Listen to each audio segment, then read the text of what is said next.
They fracked a well 3 miles away, and the water's bubbling in the Susquehanna River. This is all documented. And Susquehanna is one of the headwaters of the Ohio. Empties into the Susquehanna empties into the Chesapeake Bay. It comes, well, the Susquehanna and the Monongahela that come together there in New York State. Is it the Susquehanna?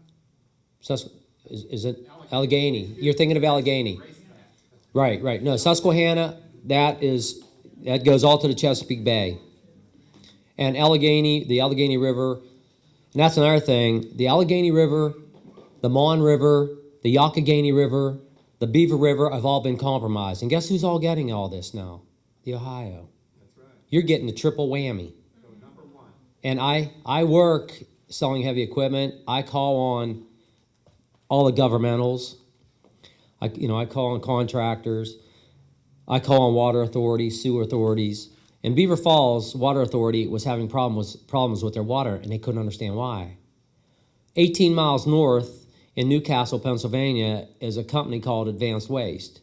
They were dumping the frack fluid up there, all the produced water, and other waters that they're bringing in, the brine waters. They have on their tankers, their tankers will say residual waste, right? It's just brine water. Wait a minute. You just put all these chemicals down in the ground, okay? And now you frack it. Now you're releasing all this pressure from the earth, and it's all coming right back at you. But the chemicals stay down there.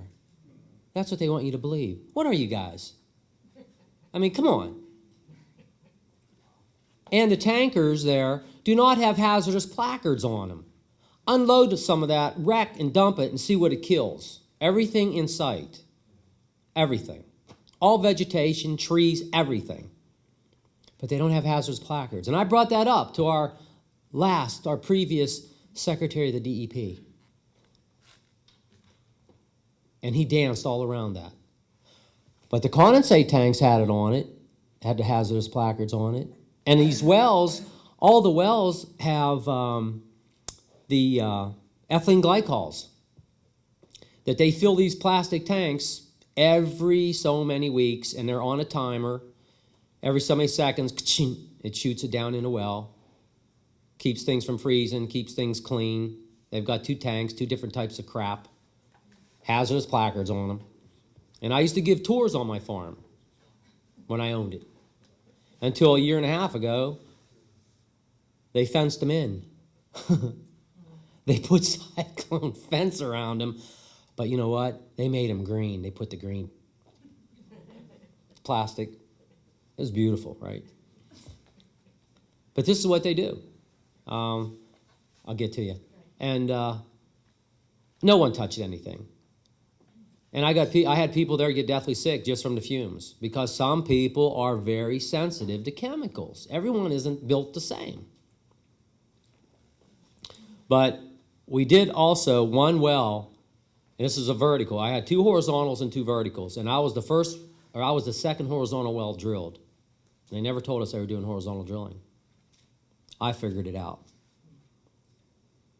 Because the rig was up there for 5 months. I said, whoa, it doesn't take 5 months to drill a well, what they told us, like 6,800 feet.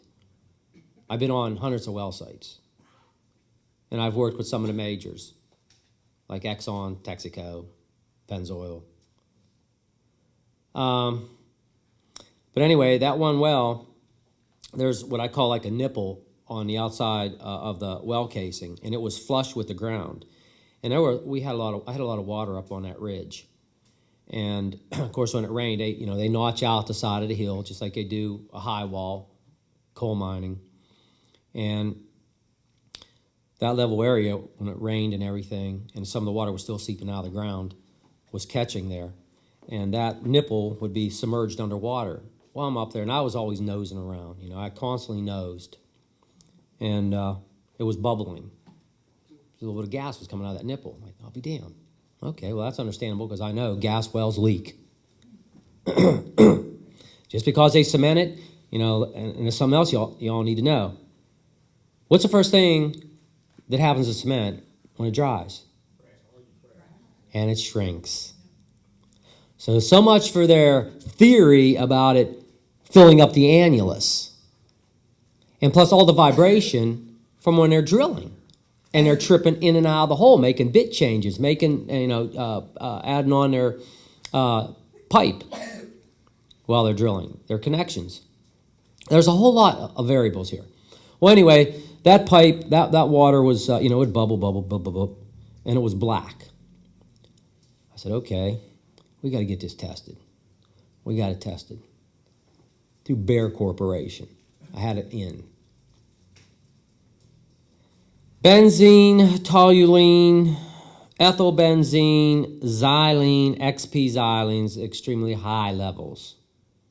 So where do you think this is all going? Surface water? Into my pond? So, of course, I couldn't eat the fish. I wouldn't eat the fish anymore. I did have a fish killed, didn't kill them all. But when my pond turned black, it was black for maybe a week, and it settled out and it turned into a rust or a copper color, just like Terry's. And that's been, again, connect the dots. Any place that ponds have gotten contaminated, it's the same thing. The water is brown. And my pond, I've got pictures of my pond before they drilled. And I had a lot of professional people come onto my property that were just totally blown away because they used to come there and hunt and fish. And when they saw the place after it was done, even while the progress was, while they were drilling, they were just like in awe. Well, and they were punching me around. What the hell did you do this for? I said, it wasn't for money. I said, all I wanted was free gas. Because I was one of the last ones assigned, because I knew in my gut something stunk. Something wasn't right. But I didn't know anything about the leases. I knew about drilling. So, anyhow,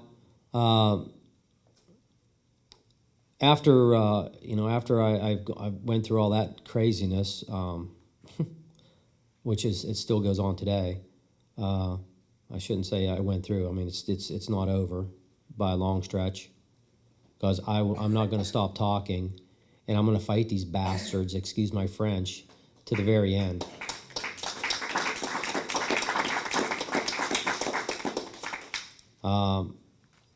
Because they've just totally flipped my life upside down and Terry's life upside down, and so many other people. And I'm just so tired of all the lies. And the DEP rep that I had coming to my property, I didn't tell you this, he quoted, this is what he said to me. He said, Ron, your farm's been a textbook case of what not to do. Okay, I know. I'm calling you guys, but nothing's getting done. Well, I did a file review about a year and a half after this all happened with my pond. I went to the DEP's office because other people were suggesting do a file review. And you're going to find out a lot of the information is not recorded or it's inaccurate. So when I went there, and he also told me that they had a photo album of photographs about, so thick. He showed me with his finger and his thumb. And your name has been brought up in more meetings, blah, blah, blah. Okay. I did the file review. I asked the guy, where's the album full of photos? There isn't an album full of photos. There were 4 manila folders on a table. I said, well, so-and-so said that there's an album full of photographs here. Well, so-and-so doesn't work here anymore. I said, I know where he works. He went to work for Range Resources. This is what's going on. A lot of the guys have jumped ship from the DEP and went to work for the various companies in PA. And vice versa. Yeah, I don't know so much about the people jumping ship from industry and going to work for our regulatory agency. I don't think that's happened, because they're making more money on the energy side than they are working for the state government. Far more. And they know how to cover things up. So, but I could tell you this, as far as what you're seeing here, this is the truth, and this is what's happening. And I could take you to every county in Pennsylvania where they've drilled, like I told the gentleman last night, that people have health problems and they've lost livestock. Every county. So, and then I tell a lot of the people, the next time you bite into a burger or a steak, you better think about where it came from. Because a lot of these cattle are coming out of Colorado, too. The ranchers I know up there, it's a mess. And everyone here needs to know, the AP broke the story yesterday about Pavilion, Wyoming, and what was going on there, that the wells were contaminated up there, because I know one of the ranchers. I'm in touch with him. I've met him personally. That the water wells got contaminated from fracking. And the Wyoming governor, because I have it on my BlackBerry, the Wyoming governor asked the EPA to sit on it and not to reveal it. And AP broke the story, and they found they had 11,000 emails going back and forth. So there must have been a whistleblower somewhere with the governor, with the governor's office. Something happened there, but that story's out there, and it's pretty intriguing. And then I got another story yesterday from where I did live in Hickory, Pennsylvania. Let's see here.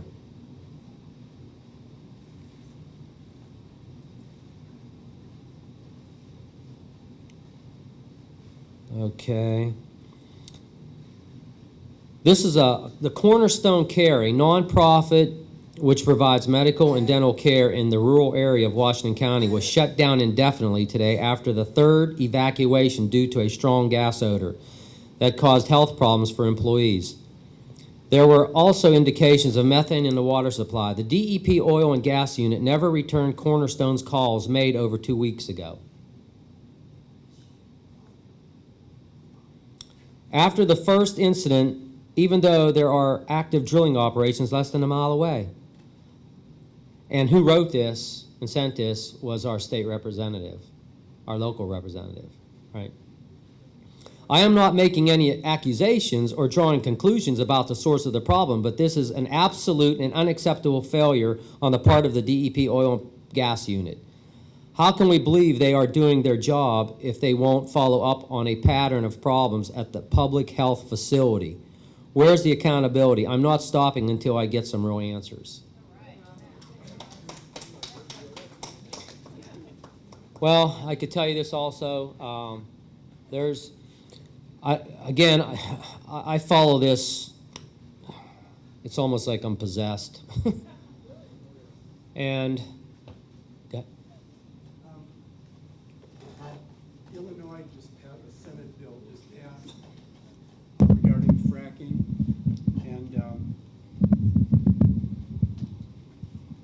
it says that the gas and oil companies have to reveal their chemicals, but there's so many loopholes in it that it's pretty toothless. When the news came out about this bill being passed, one of our prominent senators in this state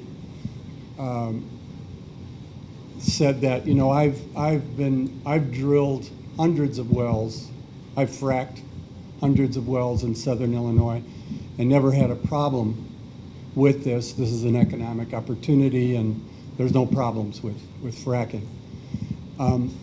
My question is there a greater danger in this horizontal drilling than there was in vertical, that people didn't face these kinds of consequences before, or has it all been cover up for the last 30 years? There's been a lot of cover ups. Oh Yeah. because they have to drill through the water aquifer before you can case it. That's the first thing that they've got to do. They drill through and then they case. So they're going through the water every hole they've punched in this country. But the key here is, and last night was interesting because two of the men that were in the back that worked for industry were from here, and they were working in Pennsylvania. And those guys were agreeing with me because I said the frac valves that they're using go up to 20,000 PSI. They never used this kind of pressure before. And the frac valves go up to 20,000 PSI, and the fracking goes up to 15,000 PSI.